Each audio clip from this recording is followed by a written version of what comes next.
वाले, हे करोड़ों सूर्यों की शक्ति वाले गणेश जी, हमें आशीर्वाद दीजिए कि हमारे सारे काम बिना किसी समस्या के पार हो जाए और सभी शुभ कार्यों में हमें आपका साथ मिल जाए। श्री गणेशाय नमः।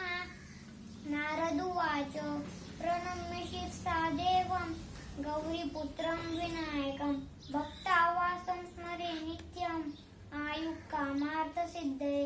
प्रथमं वक्रतुण्डं च एकदन्तद्वितीयकं तृतीयकृष्णपिङ्गाक्षं गजवक्त्रं चतुर्थकं लम्बोदरं पंचमं च षष्ठं विकटमेव च सप्तमं विघ्नराजेन्द्रं रम्नवर्णं तथाष्टकं नवमं बालचन्द्रं च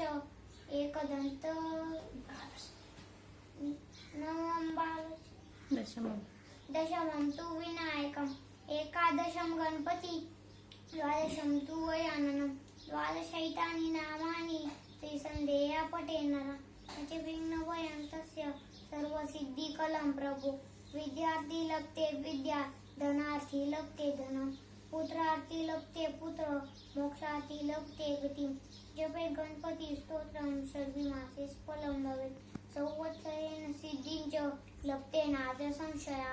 अष्टभ्य ब्राह्मणेभ्यश्च लिखित्वा या समर्पयेत् तस्य विद्या भवेत् सर्वा श्री गणेशस्य प्रसादतः। इति श्री नारद पुराणे संकटनाशनम महागणपती स्तोत्रम संपूर्णम। Thank you. नमस्कार, माझे नाव यश ज्ञानेश्वर घरटे. मी तुमच्या समोर माझ्या आईवरनं 2-3 शब्द सांगणार आहे. ते तुम्ही शांत चित्ताने ऐकावे अशी माझी नम्र विनंती. आई म्हणजे देवाचं दुसरं रूप. असं म्हणतात की देव स्वतः या जगात येऊ शकत नाही, म्हणून त्याने आईला या जगात पाठवले. आई हा शब्द फक्त 2 अक्षरांचा आहे. आ म्हणजे आत्मा आणि ई म्हणजे ईश्वर. या दोघी शब्दात नभा इतके सामर्थ्य आहे. आईच्या ममतेपुढे साऱ्या जगाचे प्रेम फिके आहे. सर्व देवतात आई हे दैवत थोर आहे. आपल्याजवळ खूप धन असलं पण जर मायेने डोक्यावर हात ठेवणारी आई नसली तर मग आपलं जीवन व्यर्थ आहे. आपल्या भल्यासाठी आई रागवते, पण त्या रागातही आपल्यासाठी प्रेम असते. म्हणून सांगतो मित्रांनो, आईच्या रागाचा राग मानू नये. मी तुम्हाला आईचे मंत्रीपद सांगतो. जेव्हा ती लवकर उठून घरात काम करते आणि आपल्यासाठी स्वयंपाक बनवते तेव्हा ती गृहमंत्री असते. जेव्हा ती आपली तयारी करून आपल्याला शाळेत सोडते आणि सायंकाळी घरी आल्यावर आपल्याला शिकवते तेव्हा ती शिक्षा मंत्री असते. जेव्हा आपणास बरं नसते तेव्हा तीच आई आपल्या मागं पुढे जेवणाचं ताट घेऊन फिरते तेव्हा ती आरोग्य मंत्री असते. म्हणून सांगतो मित्रांनो, आईचं मन दुखायचं नाही आणि हे नेहमी लक्षात ठेवा. आई तुझ्या ग मूर्ती वाणी या जगात मूर्ती नाही. आई तुझ्या ग मूर्ती वाणी या जगात मूर्ती नाही. अनमोल जन्म दिला गाई तुझे उपकार फिटणार नाही. अनमोल जन्म दिला गाई तुझे उपकार फिटणार नाही. अनमोल जन्म दिला गाई तुझे उपकार फिटणार नाही. एवढं बोलून मी माझे 2 शब्द संपवतो. जय जय महाराज. मी नैना वाघ, इंदिरानगर सामुडे, इंदिरानगर जय बजरंग मित्र मंडळ सामुडे ऑनलाईन वक्तृत्व स्पर्धा आयोजित. माझा विषय श्री जीवन. विद्य विना मती गेली, मती विना नीती गेली, नीती विना गती गेली, गती विना विद्या गेली, विद्या विना श्रद्धा खचले, इतके अनर्थ एका विद्येने केले. शिक्षण नसले ना तर माणसाची किती खणी होऊ शकते हे याचं जिवंत चित्र ज्योतिबा फुले या महान महापुरुषाने उभे केले. अरे म्हणून अजूनही बहुजन समाज अंधश्रद्धेच्या चिखलात गरबडलेला आहे. शिक्षण हे वाघिणीचं दूध आहे आणि हे दूध जो पितो ना तो गुरगुरल्याशिवाय राहत नाही. अरे आजकाल पोटातल्या कळात पोटात कुचकरल्या जाता हो. मुलगी जन्माला येऊ नये म्हणून वेगवेगळ्या खाटाखोटा केल्या जातात हो. जर असंच घडणार असेल तर कशी घडणार जिजाऊ, कशी घडणार सावित्रीबाई फुले, कशी घडणार राणी लक्ष्मीबाई. या महाराष्ट्रात सगळ्यात मोठा कलंक जर असेल तर तो म्हणजेच श्री भ्रूण हत्या हो, श्री भ्रूण हत्या. अहो, जर त्या लेकीला कळलं की उद्या आपली आई अबॉर्शनसाठी रुग्णालयात जाणार आहे तर त्या मुलीला काय वाटत असेल हो. आपल्या नरड्यावरून उद्या सुरा फिरणार आहे तर ती मुलगी आपल्या आईजवळ काय भीक मागत असेल हो. आई नको मारूस ग मला, नको मारूस. येऊ दे ना या जगात, पाहू दे ना हे सुंदर जग. तू अनुभवलास मलाही अनुभव दे ना गाई. नको मारूस गाई मला, नको मारूस. कोण घेणार तिचा आवाज, कोण घेणार सांगा ना. अहो काल परवा भाजी चिरता चिरता बोट चिरलो जरासं तर कित्यांदा ओरडलीस गाय तू, कित्यांदा ओरडलीस. एक एवढंसं पोट चिरलास म्हणून तू एवढी ओरडलीस. आज माझ्या नरड्यावरून सुरा फिरवायला निघालीस. आई थांब. शिकून गाईन शानी मी होईन, शिकून गाईन मोठी मी होईन. अगं नाही जास्त दिवस राहणार ग. एक 18-20 वर्ष राहील आणि परक्याचं धन म्हणून परक्याच्या घरी निघून जाईल गाई. नाही जास्त दिवस राहणार. एक 18-20 वर्ष सांभाळ ना गाई, मला येऊ दे नाही. नको मारूस गाई, मला नको मारूस, येऊ दे ना जन्माला. आगाई तू वंशाला दिवा मागतेस आणि जसं तू त्या वंशाच्या दिवाला जग दाखवतस तशी या वंशाच्या दिव्याच्या ज्योतिषही जग पाहू दे ना गाई, जग पाहू दे ना. नको मारूस गाई, मला नको मारूस, येऊ दे ना या जगात पाहू दे ना हे सुंदर जग. आगाई तू वंशाच्या दिव्यासाठी देवाजवळ प्रार्थना करते, नवस करते, पण या वंशाच्या ज्योतिष साठी तू काहीच करत नाही गाई. साधं तू दुसऱ्या एका बाईजवळ सुद्धा सांगू शकत नाही की मला मुलगी पाहिजे म्हणून. नाही गाई, नको गाई, नको मारूस ग, येऊ दे ना या जगात पाहू दे ना हे सुंदर जग.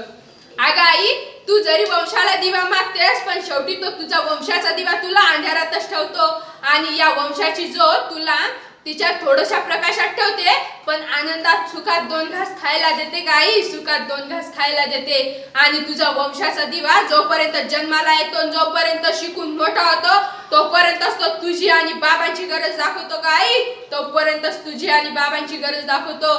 त्यानंतर तो आई वडील काय म्हणतात की माझ्या डोळ्यात देखत माझ्या मुलाचं लग्न व्हायला पाहिजे आणि त्याचे दिवस सुखात जायला पाहिजे. आगाई त्याचे दिवस सुखात जातात पण तुमचे दिवस दुःखात येतात. आगाई ज्या दिवशी त्याचं लग्न झालं त्या दिवसापासून तर तो मरेपर्यंत त्याच्या बाईच्या सांगण्याप्रमाणे वागतो. का गाई? कारण तो त्याच्या बाईच्या सांगण्याप्रमाणे वागतो, भांडण करतो, तुम्हाला घराबाहेर काढतो गाई आणि रुद्राश्रमात ठेवतो. आगाई रुद्राश्रमात ठेवतो आणि मुलाला आणि मुलीला तेव्हा तुला मुलीची आठवण येते गाई, तेव्हा तुला मुलीची आठवण येते. आणि त्या पाळीव कुत्र्याला, इंग्लिश कुत्र्याला तो त्याच्या एसीच्या गाडीत फिरवतो गाई आणि साधी हॉटेलवरून त्याच्यासाठी ऑर्डर केलेलं जेवण मागवतो आणि तुझ्या आणि बाबांसाठी रुद्राश्रमात ठेवतो. तुमच्यासाठी शेवटी तो शेळी भाकर सुद्धा देऊ शकत नाही गाई. काय कामाचा तो तुझा वंशाचा दिवा, काय कामाचा सांग ना, काय कामाचा तो वंशाचा दिवा. अगं आई या लेकीचं जरी लग्न झालं ना तरी ही लेक तुला दिवसातून 2 वेळेस फोन लावते गाई, पण मात्र तो तुझा वंशाचा दिवा दिवसातून 1 वेळ सुद्धा आठवण काढत नाही गाई, साधी 1 दिवस सुद्धा आठवण काढत नाही. त्याच्या बायकोची त्याला दिवसातून 10 वेळेस आठवण येते, पण आई बाबाची त्याला दिवसातून 1 वेळ सुद्धा आठवण येत नाही. का गाई, का मागतेस ग तू वंशाचा दिवा, का मागतेस? अगं आई लग्नानंतर घरातील पुरुष प्रधान सांगतो की मला वंशाला दिवा पाहिजे. का गाई? कारण त्याचा वंश पुढे चालला पाहिजे म्हणून तो वंशाचा दिवा मागतोस. आणि तू जर तो वंशाचा दिवा नाही दिला तर तो सगळे आरोप तुझ्या पदरात टाकतो गाई, तुझ्या पदरात टाकतो. का गाई? ज्या घरातील प्रधान पुरुषाने सुद्धा एका स्त्रीच्या कुकद्वारे जन्म घेतलेला असून ती त्याची आईच आहे. अगं आई जर स्त्री जर नसेल तर पुन्हा कालचक्र बंद होईल का आई? जर स्त्री नसेल तर पूर्ण कालचक्र बंद होईल. आणि स्त्री जर नसेल तर श्री भ्रूण हत्या हा सगळ्या जगातील समाजातील श्री भ्रूण हत्या याच्यावर कलंक लागला आहे गाई, कलंक लागला. शेवटी जाता जाता मी एवढेच सांगते, मुलगी वाचवा, मुलगी शिकवा, देश घडवा. अहो जन्म घेतला पित्याच्या घरी, मृत्यू येणार पतीच्या दारी. जन्म घेतला पित्याच्या घरी, मृत्यू येणार पतीच्या दारी. असा कोणता उपट आहे? त्या घरची तूच एक मालकीन खरी, त्या घरची तूच एक मालकीन खरी. परकेधान म्हणता आपले सुद्धा परकेसारखे वागतात. परकेधान म्हणता आपले सुद्धा परकेसारखे वागतात. सासरी गेल्यावर परके तर सासरपणालाही जागतात. मिळून मिसळून राहावे ही तर जन्मापासूनची शिकवण खरी, मिळून मिसळून राहावे ही तर जन्मापासूनची शिकवण खरी. असा कोणता उंबट आहे? त्या घरची तूच एक मालकीन खरी, हो त्या घरची तूच एक मालकीन खरी. धन्यवाद मित्रांनो. जय बजरंग मित्रमंडळ इंदिरानगर सामुडे यांनी मला इथे व्यासपीठ उपलब्ध करून दिलं त्याबद्दल त्यांचे मनापासून खूप खूप आभार. आणि ज्यांनी माझे 2 शब्द ऐकून घेतले त्यांचेही मनापासून आभार. धन्यवाद. माझे नाव मोहिनी सुभाष दिसपुते. शाळेचे नाव कन्या विद्यालय सामोडे. इयत्ता 9वी. माझ्या वक्तृत्वाचा विषय आहे श्री जन्म एक आव्हान. श्री जन्मा तुझी कहाणी हृदय पाना नैनी पाणी. मला असं वाटतं की भारतच एकमेव असा देश असावा जिथं श्रीला एकतर मंदिरात बसविले नाही तर पायची वाण पायीच छान म्हटले जाते. पायची वाण पायीच छान म्हटलं जाते. आपल्याकडे श्रीची देवी म्हणून पूजा करतात. सीतामाई, सावित्री, अहिल्या, उर्मिला, मंदोदरी अशा कितीतरी स्त्रियांची उदाहरणे आपल्याला आपल्या धर्मग्रंथात पाहायला मिळतात. सीता एक पतिव्रता. रावणाच्या घरी राहिल्यावर रामाने तिला अग्निपरीक्षा देण्यास भाग पाडले. हे काय कमी होतं? तर नंतर तिला एका परिटाच्या सांगण्यावरून अरण्यात सोडले आणि नंतर पवित्रता सिद्ध करण्यासाठी तिला अग्निपरीक्षा देण्यात सामोरे जाण्यास सांगितले. शेवटी तिने स्वतःला धरणीमध्ये सामावून घेतले. हे काय एका स्त्रीवरील अत्याचार नव्हे का? आज स्त्री बऱ्याच आघाडीवर पुरुषांच्या बरोबरीने काम करते.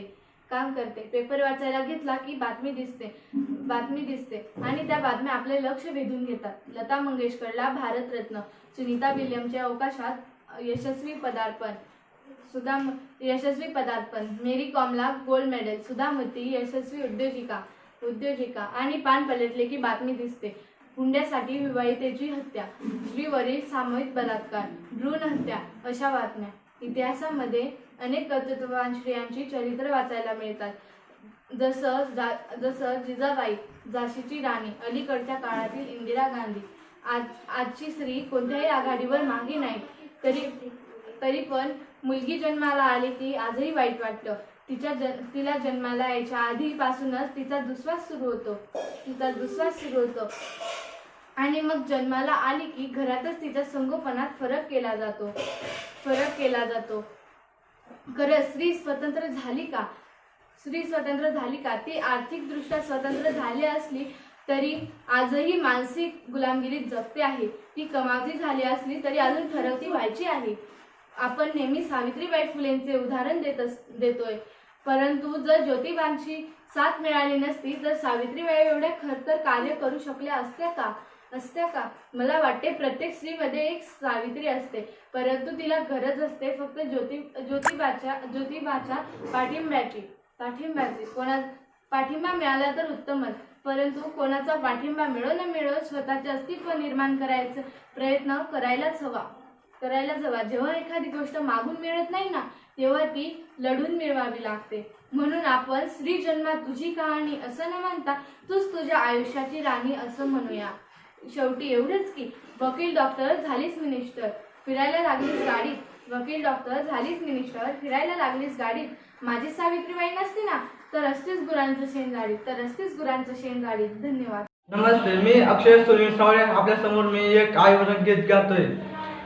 आई माझी मायचा सागर, तिला तिने जीवनाला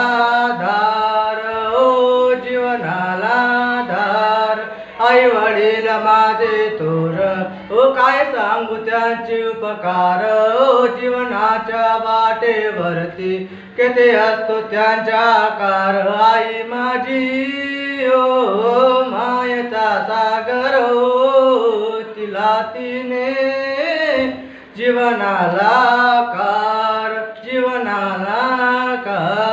अग तडपत्या उन्हात नरक त्याला नात, राहिली सगळं तू माझ्यासाठी कष्टाच्या घमात.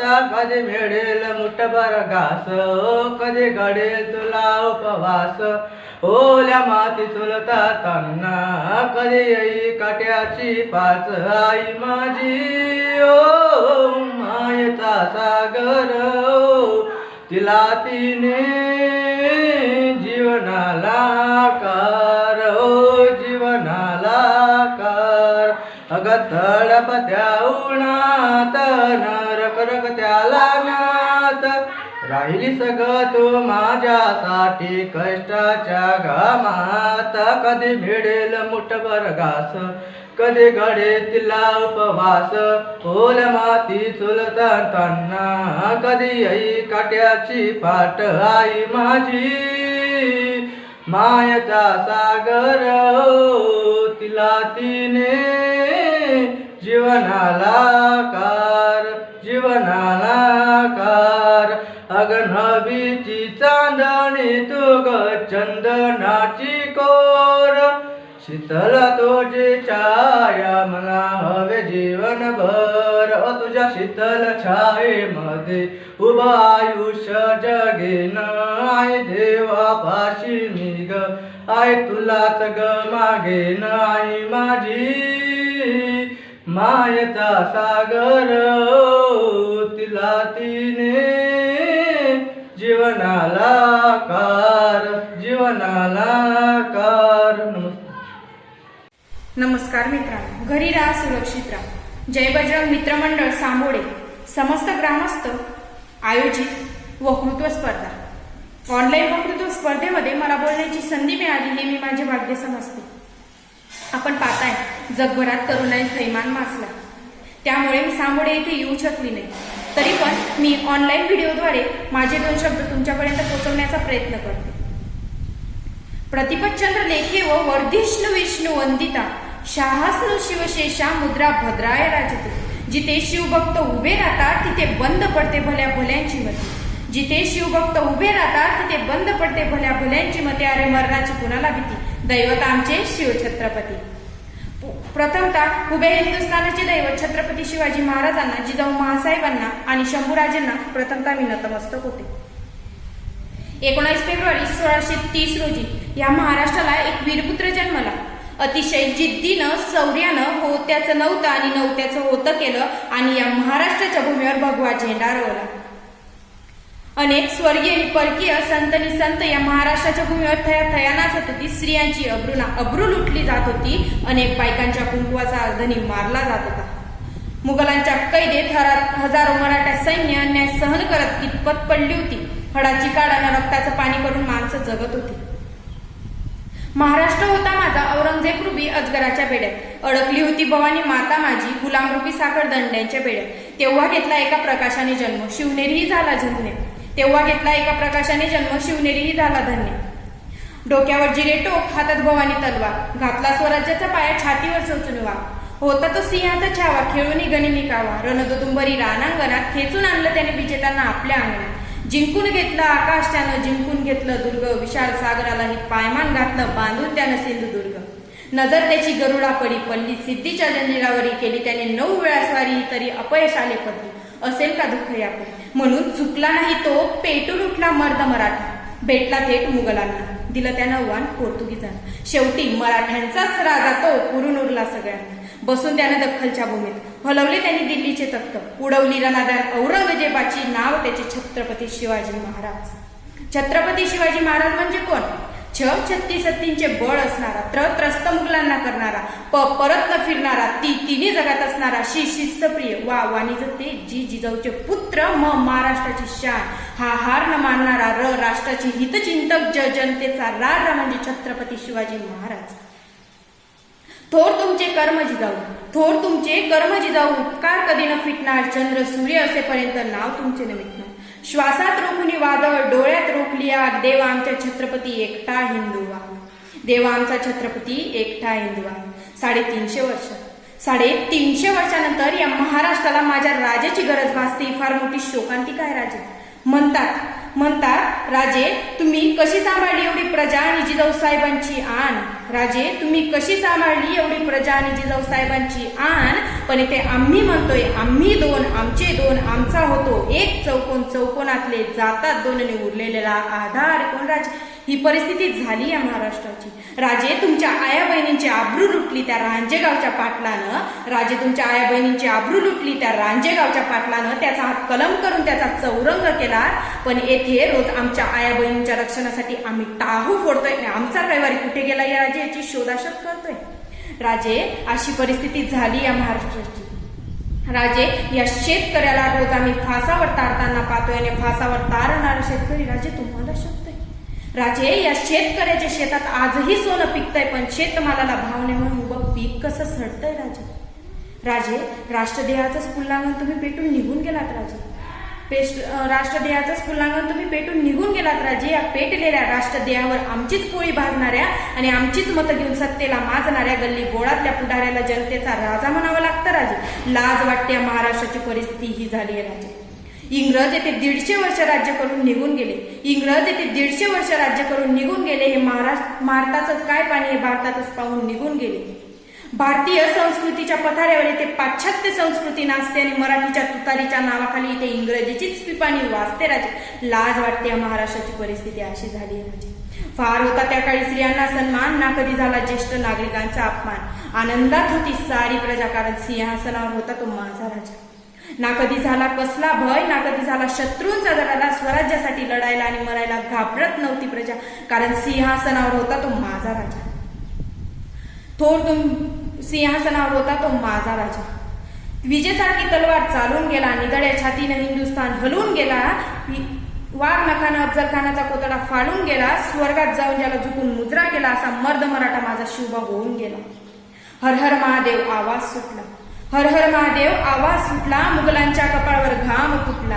हर हर महादेव आवाज सुटला, मुघलांच्या कपाळावर घाम फुटला. अरे मराठ्यांच्याच जडल्या तलवारी, मुघल पळती माघारी. शिवबा तुम्ही अजून जर 10 वर्ष जगला असतात ना, तर मुघलांनी देखील कपाळावर भगवाच लावला असता राजे. मुघलांनी देखील कपाळावर भगवाच लावला असता. सध्याची परिस्थिती आपण पाहतोय. करोनाने जगभरात थैमान घातले. त्या कारणाने मी तुम्हाला एक सांगू इच्छिते, संकटावर अशा प्रकारे मात करा. संकटावर अशा प्रकारे मात करा, हरलो तरी इतिहास घडला पाहिजे आणि जिंकलो तरी इतिहास घडला पाहिजे. जय भवानी, जय Shivaji. Good morning friends and respective parents. Jai Bajrang Mitra Mandal, Indira Nagar, Samode. I will give you some information about Assam Rifle. My name is Jayesh Lau Maich, India's old paramilitary force in India. My father servicing in present Assam Rifle. My father name is Havaldar G.D. Lahu Namdev Malusari. The Assam Rifle is the oldest paramilitary force of India. The unit can trace its lineage back to a paramilitary police force that was formed under the British in 1835 called Catcher Levy. Since the Assam Rifle have undergone a number of names, changed the Assam Frontier Police in 1883, the Assam Military Police in 1891, the Assam Military Police in 1891, the Eastern Bengal finally becoming the Assam Rifle to 1913. Before, over the course of its history, the Assam Rifle its predecessors units have served, including World War I, where they served period. The Assam Rifle has expanded during World War men from what then known as Assam Military Police were part of Indian forces that fought. 3,000 men from force were provided to a Gurkha regiment to a Indian army. Now in this earning 76 gallantry awards during the including Indian Order to a Merit Award, and then with a such distinguished men performed in 1917 and recognized of the part of war elements of the forces of also begin to a 4-year internal security order to free use troops for army use. Now doing servicing in Jammu Kashmir, Northeast in a UN mission in Assam Rifle. New soldier opportunity of women to servicing in India. Members of the Assam Rifle is doing in the received following two since Indian Independence Award: Ashok Chakra 4, Kirti Chakra 5, Veer Chakra 31, Shurya Chakra 120, and Param Vishwa Seva Medal 5, Ati Vishwa Seva Medal 74, Yuddha Seva Medal 1, Sena Medal 188. Mentioned in dispatches 10. Assam Rifle motto: Kartavyam Satya Sarvattam, friends of the hill people. Assam Rifle Yuddha Jai Ghosh. Durga Mata की जय. जय हिंद, जय Bharat. Thank you. सर्वांना माझा नमस्कार. मी नम्रता पगारे, इयत्ता 12वी. जय बजरंग मित्र मंडळ इंदिरानगर सामोडी यांचे कौतुक करावे तेवढे कमीच. हे कोरोनाच्या महामारीमध्ये ज्ञानाची गंगा इंटरनेटद्वारे सर्वांपर्यंत पोहोचवत आहे. या संदर्भानुसार माझा विषय आहे इंटरनेट छाप की वरदान. या विषयावर मी बोलणार आहे. इंटरनेट हा शब्द जरी आपण ऐकला तरी आपल्या डोळ्यासमोर विविध नवीन नवीन चित्रे निर्माण व्हायला लागतात. फेक असणारे फेसबुक तर व्हॉट्सअपचे अफवा पसरवणारे व्हॉट्सअप आणि जेथे आई वडिलांचे न ऐकणाऱ्यांना दुसऱ्यांची ट्यूटिव ऐकावी लागते ते म्हणजे ट्विटर आणि ज्यांचे आयुष्याचा टायर पंक्चर ट्यूब झाल्यासारखा वाटते ते म्हणजे युट्यूब आणि इंटरनेट या आणि अशी अनेक इंटरनेटची माध्यमही आहेत. इंटरनेट या बाबतीत अनेक तज्ज्ञांचे असे देखील मत आहे की या इंटरनेटमुळे अनेक लोकांचे आयुष्य घडले तर तरी कित्येक बुद्धिजीवींचे असे देखील म्हणणे आहे की इंटरनेटमुळे बऱ्याच युवकांचा मार्ग भटकण्यास सर्वाधिक जबाबदार आहे. अशा वेळी देशाला महासत्ता बनवण्याची जबाबदारी ज्या युवकांवर आहे तो युवक इंटरनेटचा योग्य वापर करतो का आणि त्या युवकाची इंटरनेट प्रति भूमिका काय आहे. मित्रांनो, आपण पाहतात की इंटरनेटचा प्रभाव आपल्या युवकांवर इतका झाला आहे की आपण सांगू शकत नाही. त्याचं एक उदाहरण म्हणजे भारताचा ऑनलाईन व्हिडिओ पाहण्यामध्ये जगात 3रा क्रमांक लागतो. तर त्याचे दुसरे उदाहरण म्हणजे आपल्या देशातील युवक हे पबजी सारखे घातक गेम हे खेळत असतात व याचे परिणामही आहेत. तरी पण आपल्या देशातील युवक हा गेम खेळतच आहे. त्याचे परिणाम म्हणजे शारीरिक आणि मानसिक आणि शैक्षणिक अशा प्रकारचे मोठे नुकसान माणसांचे झालेले आहे. तर हे गेम असे माणसाला घातक आहेत व हे गेम लहानांपासून तर मोठ्यांपर्यंत सगळेच खेळत आहेत. तेव्हाच आपल्याला कळते की इंटरनेट छाप की वरदान आहे. तसेच आपण पाहतो की इंटरनेटचा वापर हा लहानांपासून तर वयोवृद्धांपर्यंत सगळेच करत असतात. यामुळे या इंटरनेटवर आपले तासनतास निघून जातात तरीही आपल्याला कळत नाही. यामुळे आपल्या मानसिक ताणतणावात वाढ होत असते. आजची युवा पिढी ही इंटरनेटच्या आभासी दुनियेत अडकून पडलेली आहे. पण म्हणतात ना, जशा नाण्याला 2 बाजू असतात तशा प्रत्येक गोष्टीला आणि विषयालाही 2 बाजू असतात, एक चांगली आणि एक वाईट.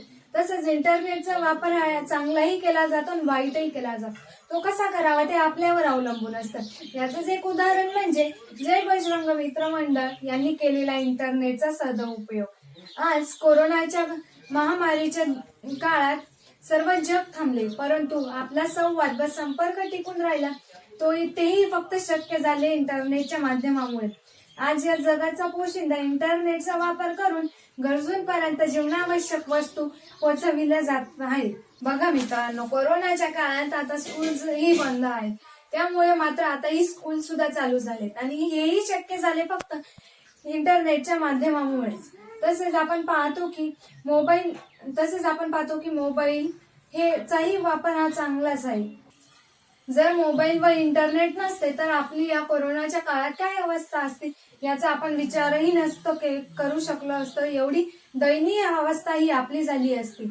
इंटरनेटचा वापर हा शेतमालाची विक्री, जीवनावश्यक वस्तू किंवा शाळा असो अशा वस्तूचा आपण वापर करून घेऊ शकतो.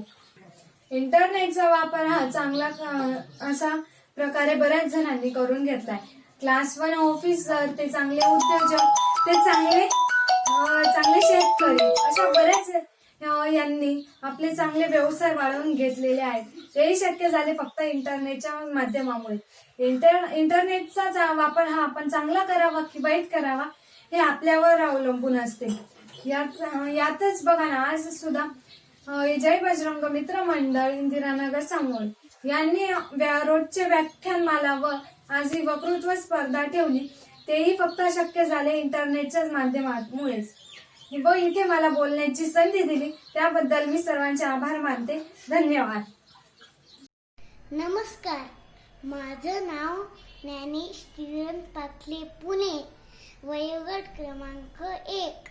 माझा विषय आहे आपला भारत. माझा भारत देश महान आहे, साक्षात रत्नांची खाण आहे. माझ्या देशामध्ये एक भारत नावाचा आदर्श राज्य होऊन गेला, म्हणून माझ्या देशाचं नाव भारत आहे.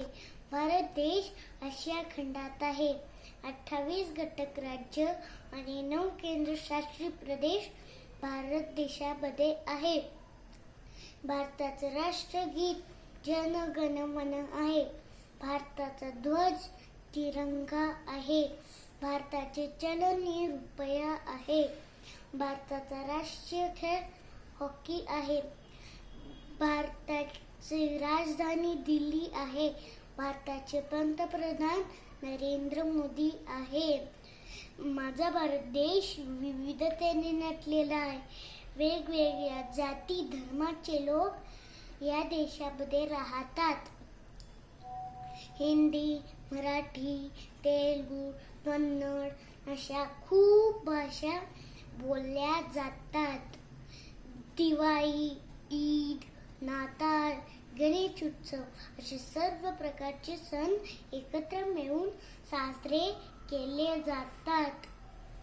माझ्या देशामध्ये गहू, बाजरी, ऊस, तांदूळ अशी पिके घेतली जातात.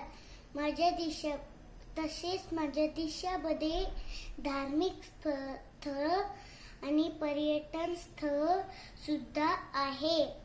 माझ्या भारताची संस्कृती ही जगात श्रेष्ठ आहे आणि माझ्या भारत देशाचा मला खूप खूप अभिमान आहे.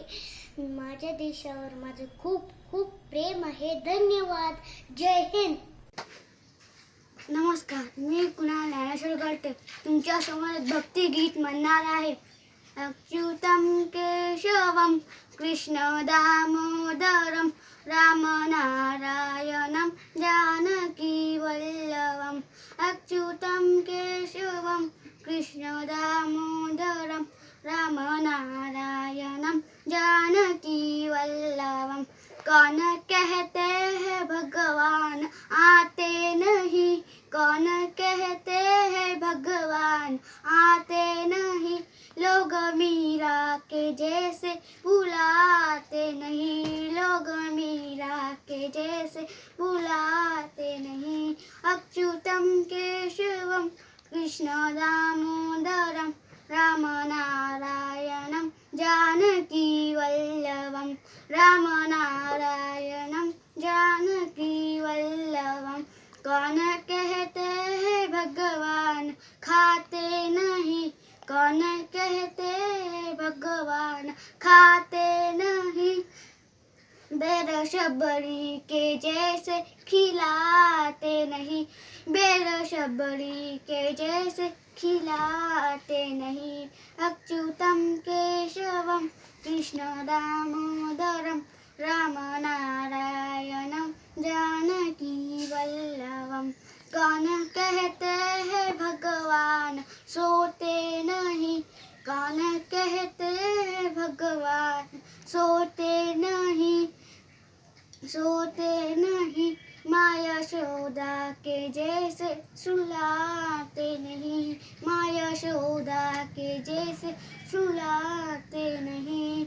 अच्युतं केशवं कृष्ण दामोदरं रामनारायणं जानकी वल्लभं. रामनारायणं जानकी वल्लभं. कौन कहते हैं भगवान नाचते नहीं, कौन कहते हैं भगवान नाचते नहीं, गोपियों की तरह तुम नचाती नहीं, गोपियों की तरह तुम नचाती नहीं. अच्युतं केशवं कृष्ण दामोदरं रामनारायणं जानकी वल्लभं. रामनारायणं जानकी वल्लभं. बंद कर. नमस्कार, माझे नाव ऋषिका रवींद्र मध्ये. माझ्या शाळेचे नाव कन्या विद्यालय सांबोडे. माझे राहण्याचे ठिकाण इंदिरानगर सांबोडे. इयत्ता 8वी. चिखल माती शेण गोळे फेकले अंगावरी, समाजाने शिक्षणाच्या ध्यासाने हसत जेलेले सावित्री, अनंत उपकार सावित्री तुझे आम्ही विसरणार नाही. अज्ञान अन्यायाच्या दारी आता श्री दिसणार नाही. ज्ञान नाही विद्या नाही ते घेण्याची गोडी नाही. बुद्धी असून चालत नाही त्यास मानव म्हणावे का. असा महत्वपूर्ण प्रश्न आपल्या काव्यातून निर्माण करून अज्ञानाच्या अंधकारात कितपीत पडलेल्या दिनांना ध्येय दिव्य मार्ग दाखवणाऱ्या खरीखुरी विद्येचे देवत असणाऱ्या क्रांतीज्योती सावित्रीबाई फुले यांचा जन्म 3 जानेवारी 1831 मध्ये सातारा जिल्ह्यातील खंडाळा तालुक्यातील नायगाव येथे नेवासे पाटलाच्या कुळात झाला. अवघ्या 9व्या वर्षी त्यांचा विवाह झाला. युगपर्यंत क्रांतीसूर्य महात्मा ज्योतिबा फुले यांच्याशी झाला. त्यांच्या शिक्षणाला प्रारंभ झाला. ज्योतिबाच्या ज्योतीवर ज्ञानाची ज्योत पेटली. अंधाराला संपवण्यासाठी इथल्या वर्ग व्यवस्थेला उद्ध्वस्त करण्यासाठी समतेचे महायुद्ध पुकारले होते. सावित्री तुझ्या लेकींच्या पंखात आजही आकाशात झेपण्याचे बळ आहे. सावित्री तुझ्या लेकींच्या पंखात आजही आकाशात झेपण्याचे बळ आहे. तू केलेल्या ज्ञानाचे करावेच हे बळ आहे. तू केलेल्या ज्ञानाचे करावेच हे बळ आहे. त्या सावित्रीने वाचविले पतीचे प्राण. त्या सावित्रीने वाचविले पतीचे प्राण. वाढविला जगती महिलांचा सन्मान. वाढविला जगती महिलांचा सन्मान. मी माझे वक्तृत्व संपवते. जय ज्योती, जय क्रांती. मेरा नाम गायत्री लोमई. मैं जो कहानी बोलने वाली हूँ उसका नाम लड़की. फिर एक शहर में एक किसान रहता था. फिर किसान की एक पत्नी थी. पत्नी का नाम देवकी था. फिर पत्नी को एक लड़की हुई. फिर पत्नी घर में सब दुखी थे. उनको लड़का चाहिए था. फिर लड़की को उसने बड़ा किया. फिर पत्नी को लड़का हुआ. फिर सब खेलते थे लड़की के साथ, पर कोई लड़की के साथ नहीं खेलता था. पर लड़की ने उसके माँ को बोला. माँ ने कहा नहीं, कुछ नहीं होता, मेरा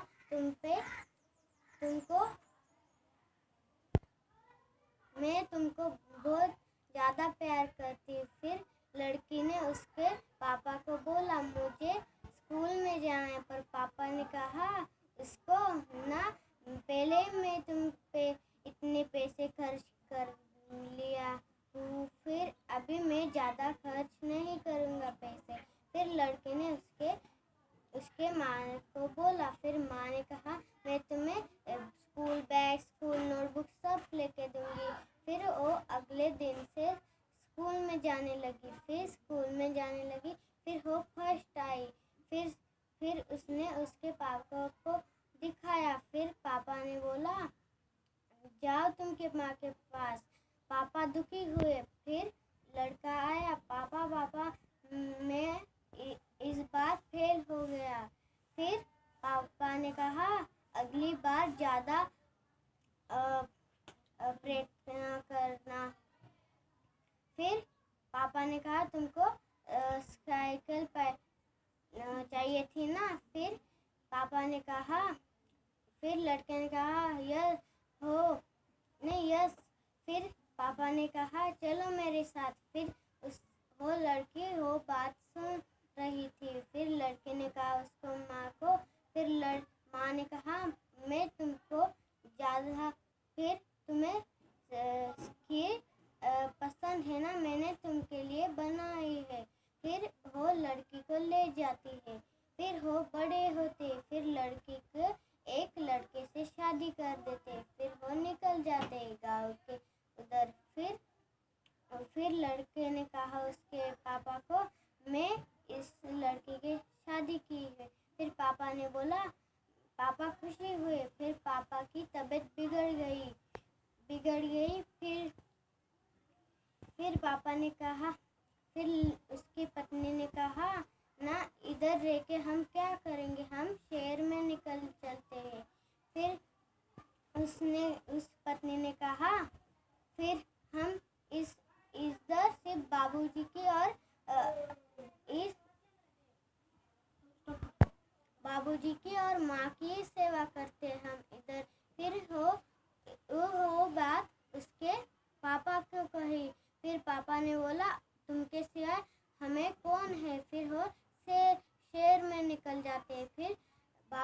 ज़्यादा तबीयत बिगड़ने लगती है। फिर उसके माँ ने उसकी लड़की को फ़ोन किया। फिर लड़की आई। फिर माँ की और बाबूजी की तबीयत संभाली। और फिर बाबूजी ने कहा ना, लड़की और लड़का से कम नहीं होती। फिर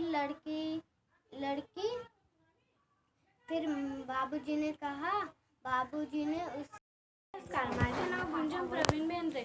शाळेचे नाव कन्या विद्यालय सामोडे. इयत्ता 7वी, राहणार इंदिरानगर. मी आज तुम्हाला महात्मा गांधीजीबद्दल बोलणार आहे. ते तुम्ही शांतचित्तेने ऐकावे अशी माझी नम्र विनंती. महात्मा गांधींचे पूर्ण नाव मोहनदास करमचंद गांधी. त्यांचा जन्म 1869 मध्ये गुजरात राज्यातील पोरबंदर येथे झाला. गांधीजींचे वडील पोरबंदर व राजकोट येथे दिवाण होते. तत्कालीन नेतेप्रमाणे वयाच्या 12व्या वर्षी गांधीजींचा विवाह झाला. 1887 मध्ये मॅट्रिकची परीक्षा उत्तीर्ण झाले. त्यानंतर बॅरिस्टरीची परीक्षा देण्यासाठी ते इंग्लंडला प्रयाण केले.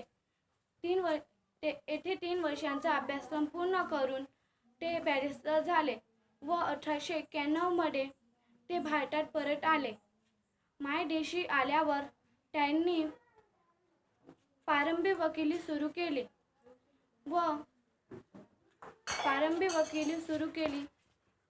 मग त्यांनी लवकरच मुंबईला स्थलांतर केले. अमेरिकेमध्ये मार्टिन लुथर किंग त्यांनी गांधीजींना तत्त्वावर सशस्त्र लढाईची चळवळ यशस्वी केली. ते गांधीजींना आपले गुरु मानले.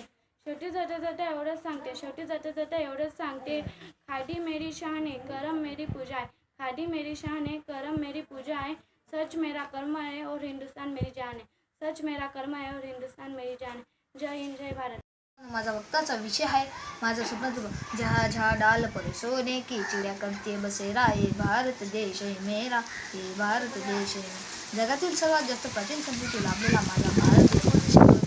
भाषांनी नटलेला हजारो धर्म असलेला माझा भारत देश. विविध सण उत्सव परंपरांनी नटलेला संत महत्त्व यांच्या विचाराने समृद्ध असलेला माझा भारत देश. आजही भारत जगात ओळखला जातो त्यांच्या वैशिष्ट्यांमुळे. पण म्हणतात ना, थांबेल ते संपेल. मला आणि माझ्या भारताला हिमालयाच्या उंच शिखरांपर्यंत उंच भरारी घ्यायची आणि आपली भारतीय संस्कृती जपून एवढीच प्रगती घडवायची आहे आणि घडवायचा आहे माझ्या स्वप्नातील भारत.